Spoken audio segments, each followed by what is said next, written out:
We are sons, and we are to call him Abba, which means I'm a little boy.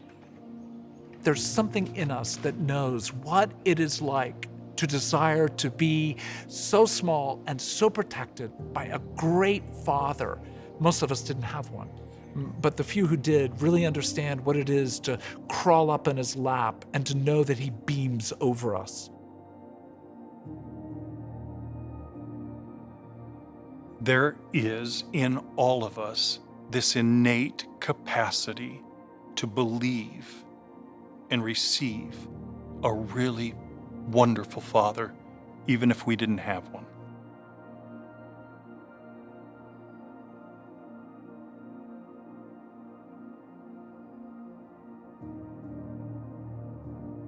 Fathers have a way of telling their sons and their daughters the truth of who they are. And when we lose that, when nobody tells us, we are open to every lie that anyone will tell us. I got caught. I get a call. And Kim says, "I'm waiting for you at your office." And I know. That's the whole phone call. And what she knew, and I knew that she knew when she said it, was that I was in a 3-month affair with one of her best friends at the time. I had told myself it's just porn, nobody's getting hurt, and I knew immediately, this was the crossroads. Melody and I were living in an apartment. It was a Saturday morning. She had gone to the grocery store, and I had been in an adult chat room and had made a connection with someone. She just popped up, and what was on the screen was, "I can be in Birmingham tonight if you want me to be." I said yes, and that night I had my first one-night stand, and I crossed a line that I swore that I would never cross.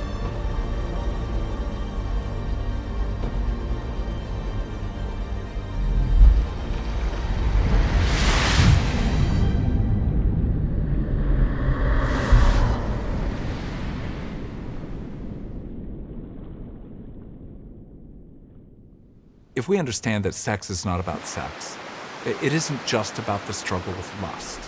Lust is desire gone mad.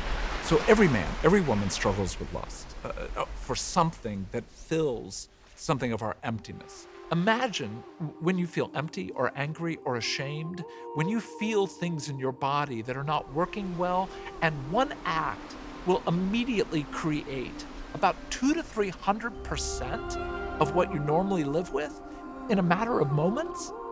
Let's say it's more than just addictive. Let's say it is compulsive. One of my favorite writers of the 20th century was Malcolm Muggeridge. And one morning, he's a young man in his 20s, and he gets up in the morning and he decides to go for a swim in the river. As he's out there swimming, he sees on a little island a woman.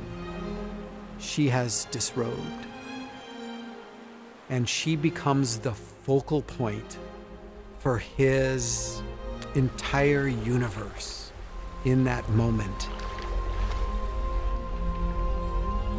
And he walks up to her with the intent of seduction.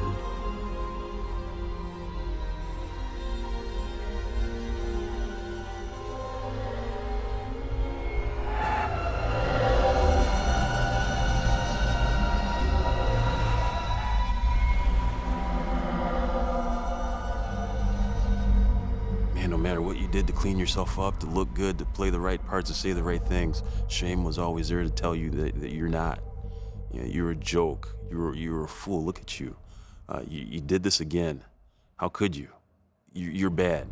And when you're bad, God doesn't love you. He doesn't want to have anything to do with you. You have to earn that love. I was always afraid that my addiction to pornography had disqualified me from any kind of relationship with God. And I can't tell you how many times I told him, I'm done. I felt enough guilt and enough shame, and I'm going to be clean from here on out.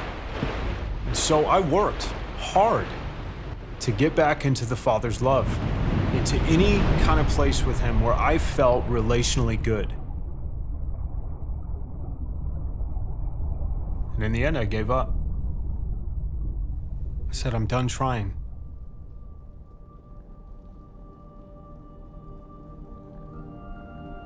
I met a gal. She's a preacher's kid who had been told growing up in the church that when bad things happen, it's because you're bad and God has to punish you and set the scales of justice right and all that. And she was even told by her parents inside that tradition that she was God's punishment to them. She was. She said, Paul, you know, when I was growing up, I didn't really know what the difference between God and Satan was, except with Satan, I always knew where I stood. The character of Satan had more certainty than the character of God. And a lot of us are like that. And this is the accusation that's in the Garden of Eden, in the mouth of the serpent, the very first conversation about God. You can't trust him. He's not good all the time. He'll lie to you. He doesn't want you to become everything you were intended to be. Second thing she said was, I wasn't afraid to die. I was terrified of seeing the look of disgust on his face when we met. See, in a lot of us, we understand that. Where we think the truth of our being is, we're worthless. When I choose to run from him into the darkness, he's with me in that moment. And he's not angry, and his facial expression is fixed on mine, and he's loving me. You know, it's one thing to read, I'm loved. It's one thing to read, I'll be with you. But for him to be with me in my addiction, for him to be with me in prison, and in sickness, and in relapse over and over and over again, that's what changes me. When I embrace how God sees me rather than how I see myself and how other people see me, I think that's where true joy comes in. That weeds out discouragement. That even weeds out us seeking it in other people. Because I think until we tap in to God's opinion, and it's an absolute opinion, it's an opinion that has authority and holds weight in eternity. When we tap into that, we've tapped into what makes us us.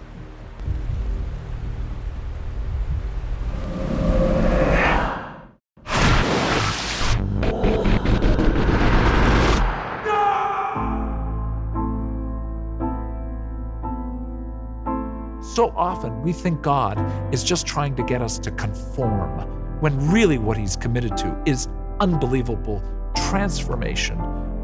If we could only enter the depths of his love, we would find our lives deeply changed. He loves us, oh how he loves us, oh how. When the prodigal hits the bottom, something can grow. Nothing so dead. God can't grow something living in it.